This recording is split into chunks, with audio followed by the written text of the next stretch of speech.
सदैव स्मरण रहे, याद रखना कि आत्मा ही शत्रु और आत्मा ही मित्र, आत्मा ही शत्रु होवे और आत्मा ही मित्र होवे। तो कुल मिलाकर आपकी पैनी नजर, आपकी दृष्टि शत्रु के ऊपर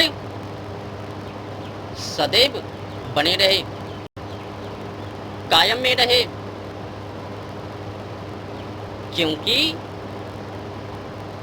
शत्रु का प्रहार सीने पर नहीं, पीठ पीछे। शत्रु जब भी प्रहार करता है तो सीने पर नहीं, पीठ पीछे। जब आत्मा ही शत्रु होवे और आत्मा ही मित्र होवे तो फिर मनन निधि अध्ययन क्यों नहीं?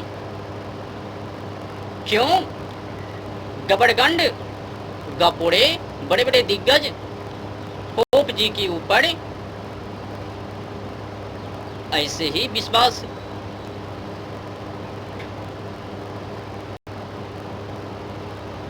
जब आत्मा ही शत्रु आत्मा ही मित्र तो फिर यूं ही विश्वास गंडू गोपोड़े के ऊपर क्यों?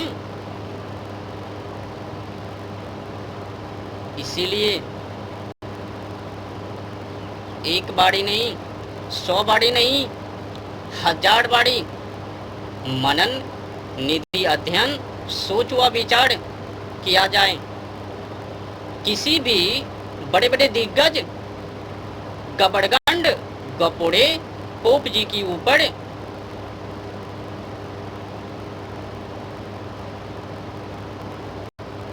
आज की समय में ये जो मानव है, आम जनमानस है, यूं ही गंडू गोपोड़े बड़े बड़े दिग्गज पोप जी की बातों से प्रभावित होकर उनमें फंस जाते हैं। बिना सोचे विचारे अध्ययन किए मनन किए यूं ही पालन। पता तो है नहीं,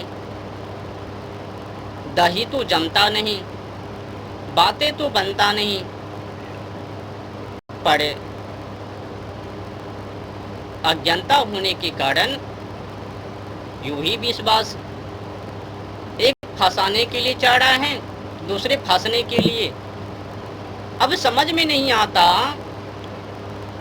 खाए कोई और, पेट भरे किसी औरों का, भक्ति करे कोई और उस भक्ति का फल मिले किसी और।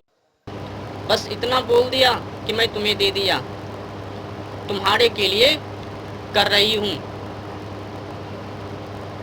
बन गई काम, हो गई प्राप्त।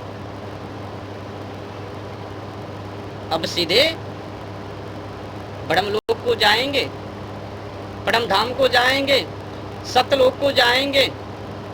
केवल कहा देने से संघर्ष करने की कोई जरूरत नहीं है। श्यान कक्ष से अपनी बोरी बिस्तर को उठाकर मंदिरों की कक्षों में ले जाने की कोई जरूरत नहीं है। बोल दिया और प्राप्त हो गया। अर्धांगिनी है ना, गुण कर्म स्वभाव से परिपूर्ण है ना।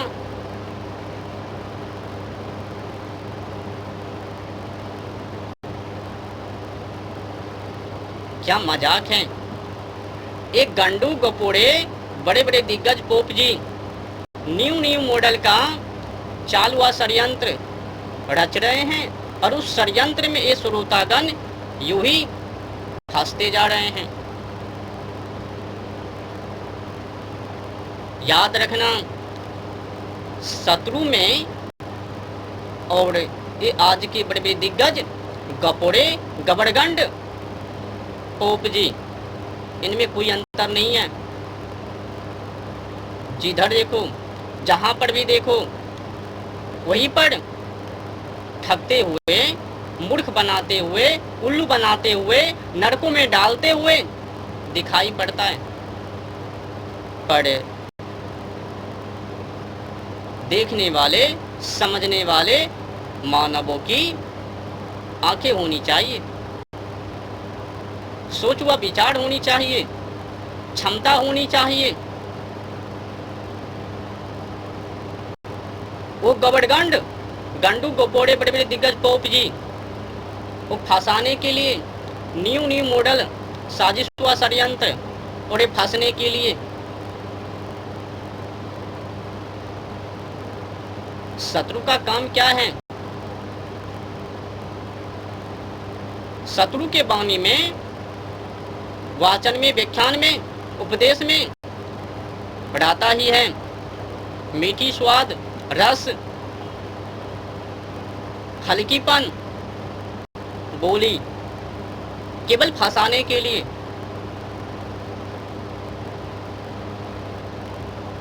पर समझ में आवे तो ना श्रोतागण को समझ में आनी चाहिए कि जो लक्ष्य को साधे उन्हीं को विजय प्राप्त होवे, जो खावे उन्हीं को पेट भरवे,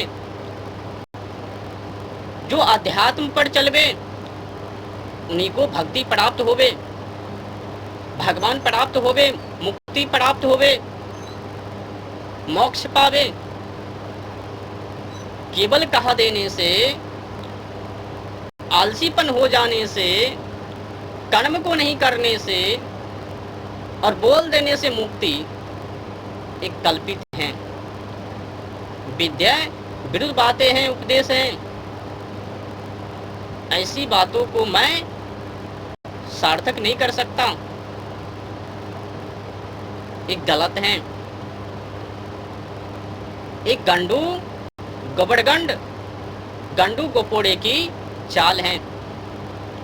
ठगने के लिए अनेक जाल को बिछाए हुए हैं। जिस तरह से शत्रु अपने काम को बनाने के लिए हल्कीपन, आवाज, रस, मिठास वाणी को निकालता है, उपदेश करता है और उस उपदेश में आकर ये भोले फंस जाते हैं। उसी तरह से ये दिग्गज भी हैं, लोगों को फंसाने के लिए, अपनी ओर आकर्षित करने के लिए ये भी गंडू गोपोड़े, गबड़गंड गोपोड़े न्यू न्यू मॉडल चालुआ षड्यंत्र आपको सत्य नहीं बतलाएंगे। आपके अंदर वीरता, पराक्रमी, पुरुषार्थ, क्रांति ये नहीं लाएंगे। बस जो भी छोटी मोटी वीरता आपके अंदर होवे उनको भी समाप्त करके कायरता में बदल देवे, नपुंसक में बदल देवे, डरपोक में बदल देवे। पहले तो वो दिग्गज तुमको डराता है, तुमसे कहता है देखो अगर तुम दान को नहीं करोगे, दान व दक्षिणा को नहीं दोगे तो तुमसे नाराज हो जाएंगे। वो नाराज हो जाएंगे तब तो ये बातों को लेकर उनसे पूछनी चाहिए आखिर आपका नाता उनसे कैसे है, आपका ताड़ वहां तक कैसे पहुंच गए हैं। क्या केवल आपके ही वो सुनने वाले हैं, हमारे नहीं? ओहो हो, एक गवड़गंड की चाल है ना, इनका नाता वहां तक है। अगर ब्राह्मण देवता खुश हो जावे तो वो भी खुश हो जावे। ओहो हो, भले ही ये पापात्मा क्यों ना होवे, लाख जानवर पंछी को खाने वाले क्यों ना होवे, ब्राह्मण को दान कर देवे, ब्राह्मण देवता खुश हो जावे तो वहां से वो परमात्मा खुश हो जावे। एक गंडू गोपोड़े ठगने के लिए न्यू चाल। याद रखना, जो भी पाप करोगे उनका फल तुमको भुगतना ही पड़ेगा, कोई क्षमा नहीं है। अगर क्षमा होवे तो फिर अन्याय हो जावे। ये जो पाप और पुण्य, सत और असत, झूठ और सही, और इनका दंड अगर इसमें आकर हस्तापेक्ष करवे तो फिर गलत हो जावे, विद्या विरुद्ध हो जावे। परमात्मा किसी के जीवन में आकर सत असत नहीं कर सकता। वो न्यायकारी है, अन्यायकारी नहीं। छोटी छोटी पाप व पुण्य उनका हिसाब किताब वो रखता है, दंड देता है। छोटी करो पाप या फिर बड़ी, दंड तो मिलकर ही रहेगा, कोई क्षमा नहीं है।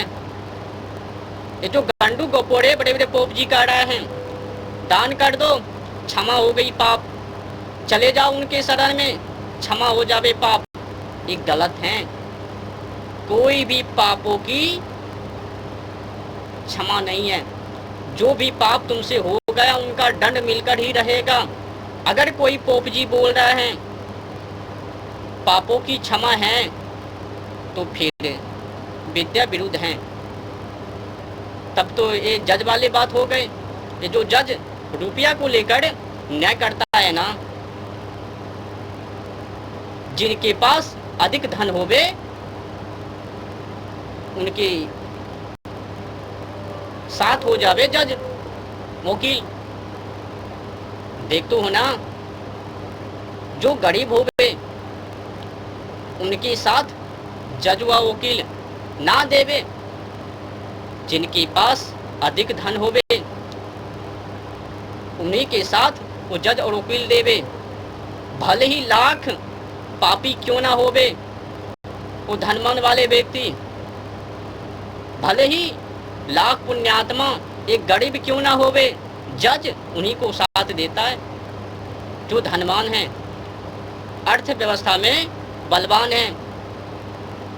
इनका न्याय और परमात्मा के न्याय में एक मत करो। परमात्मा का न्याय अलग है और ये जज वकील का न्याय अलग है। वहां पर झूठ कपट ये नहीं चलता। जो भी आपने छोटे बड़े पुण्य या फिर पाप किया उनका हिसाब किताब आपको मिल ही कर ही रहेगा, ठाकने की कोई चारा नहीं। और बात रही खाने की, पेट भरने की, ये भी कल्पित हैं। जो भक्ति करेंगे, जो भी मानव भक्ति को करेंगे उन्हीं को उस भक्ति का फल प्राप्त होवे। जो भक्ति नहीं करेंगे उनको भक्ति का फल प्राप्त नहीं होगे। इतनी छोटी सी बात तुम लोगों को समझ में क्यों नहीं आती? आज की समय में एक गंडू गोपोड़े पोप जी ने यह भी बता दिया कि परमात्मा में और मुझ में कोई अंतर नहीं है। चलो आओ, धो डालो मेरे पैरों को, बना लो अमृत, पी लो। अगर ब्राह्मण देवता खुश हैं तो परमात्मा भी खुश है, अगर ब्राह्मण देवता नाराज हैं तो वो भी नाराज।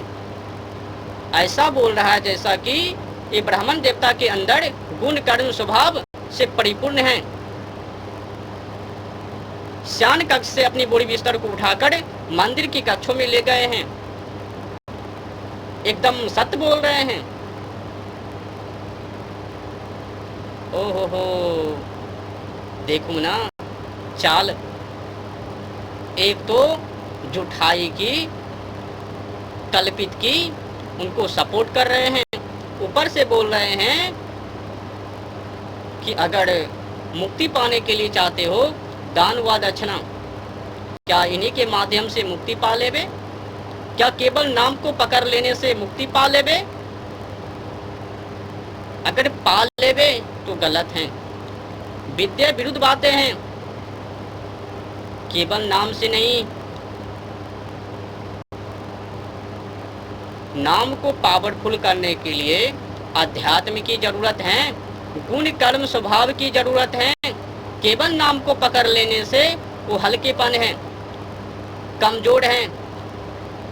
उस कमजोर को पावर में लाने के लिए अध्यात्म, गुण कर्म स्वभाव और विशेष करके शयन कक्ष से अपनी बोरी बिस्तर को उठाकर मंदिर की कक्षों में, अध्यात्म की कक्षों में, समझ रहे हो ना? ये जो विशेष चर्चा है करवा चौथ के ऊपर, अब जो माता जी कह रही है मैं पति के लिए, तो कुल मिलाकर स्पष्ट कर ही लिए होंगे। माता कौन? माता वो हैं जिनके अंदर गुण कर्म स्वभाव होवे। पिता वो होवे जिनके अंदर गुण कर्म स्वभाव होवे। और पति पत्नी शयन कक्ष से अपनी बोरी बिस्तर को उठाकर मंदिर के कक्षों में ले जावे। अगर माता जी सोच रही है कि हम करवा चौथ सार्थक होवे, तो फिर अपनी बोरी बिस्तर को उठाकर, अपनी बोरी बिस्तर को शयन कक्ष से उठाकर मंदिर की कक्षों में ले जाने की कृपा कीजिए। वो जो बड़े बड़े दिग्गज गपोड़े गबड़गंड पोप जी की लीला हैं, उनके बहकावे में मत फंसो।